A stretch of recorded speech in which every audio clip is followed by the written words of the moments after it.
ассалому алейкум ҳамдиёрони азиз, ассалому алейкум муҳоҷироне ки дар федератсияи Русия гаштага бо шумо ман Далери Чаканди мебошам. Бародарон, мо дар 3 моҳ гирифтани гражданствои Российской Федерация гап гузашта будем.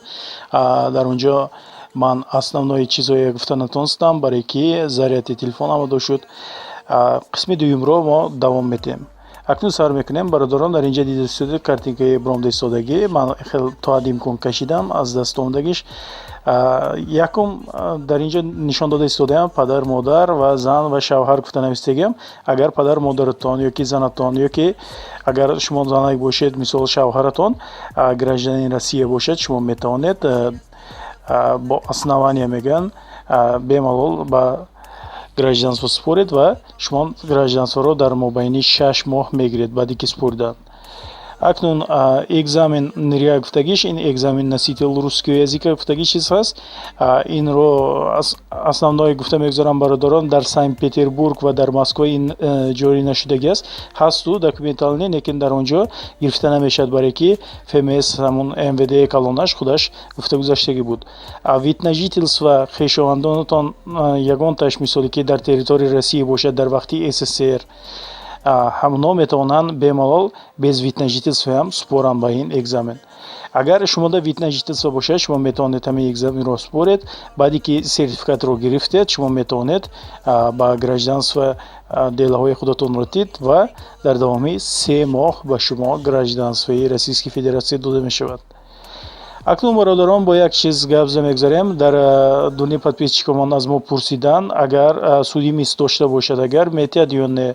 Дар ин ҳолат ман шумо гуфта мегузарам, суди мисатон агар бошад, шумо бемалол метавонед дар ҳамаи регионҳо, дар ҳама ҷо ҳастаст мои документи гуфтаги ҷо, шумо меравед дар онҷо ва аз онҷо мепурсед ки справка тиянд ба шумо.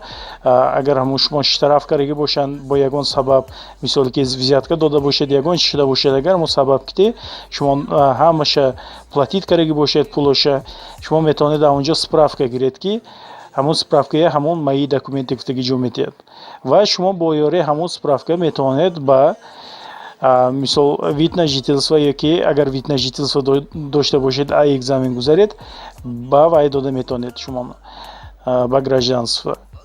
Ёки агар падару модаратон ёки зан ва шавҳаратон гражданин Россия бошад, шумо албатта бо ёрии ҳамун справка, албатта вай справка тиед, барои ки агар вай справка натиед, шумода отказ мегӯянд, лекин вай на самом деле гуфти ва ёки отказ намешад бародарон, барои ки ваё худошон намедонанд, шумо лекин ҳамун чизро фаҳмонданатон дар кор, талаб карданатон дар кор аст.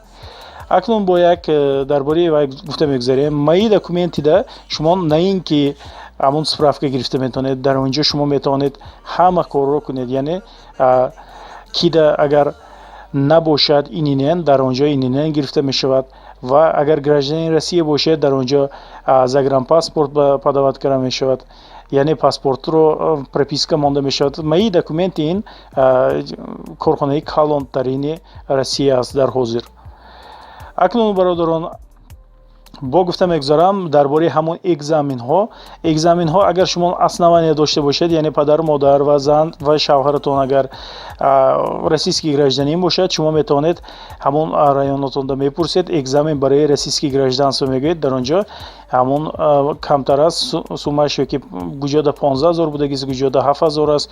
Мисол дар шаҳри Иркутск 7 500 ёки 7 000 ҳаст. ҳамун экзамен гузаред, агар шумо метавонед бо ҳамин хел документотонро ҷамъ кунед ва бурда спорида метавонед. Акнун экзамен нирия ина гуфта гузашта будам ман дар видеои пешина.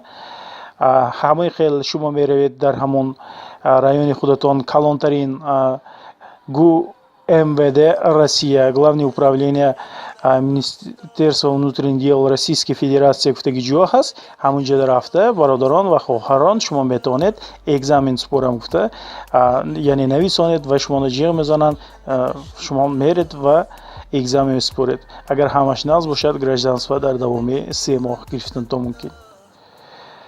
Акнун экзамен همون экзамен‌ها هستن که مثال بچه‌ها میگن که ما 5 ساله که میتونیم با گراجدانство سپرده میگن وای экзаменتون بر уровенش هست. من گفته گذاشتگی هم در ویدیوی پیشینه уровень یکمش این پاتنت با دویمش باشد уровенش و РВП سومش باشد با вид на жительство است. شما البته вид на жительство گفتگی уровень گیرید فرق ندارد شما میگیرید یا نه вид на жительство.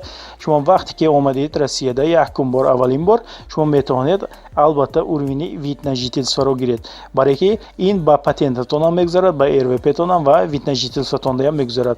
هیچ خیل پول صرف نمیکنید یعنی расход نمیکنید و این экзамен چیزی نازش 5 سال مدت دارد. شما در دوام 5 سال میتونید این экзамен رو کار فرمایید. اگر شما یک سال نه برای پاتنت گیرید اگر یک سال با وای экзаменتون تمام میشود. همین است برادران درباره همون гражданствои Российской Федерации гирифтан ман камтар бошадам худам чӣ донам ҳамна гуфта гузоштам. дар паси видео ман силка мондам барои ҳамон мои документи гуфтагӣ услуга. хай саломат бошед. бо шумо далери чаканди буд.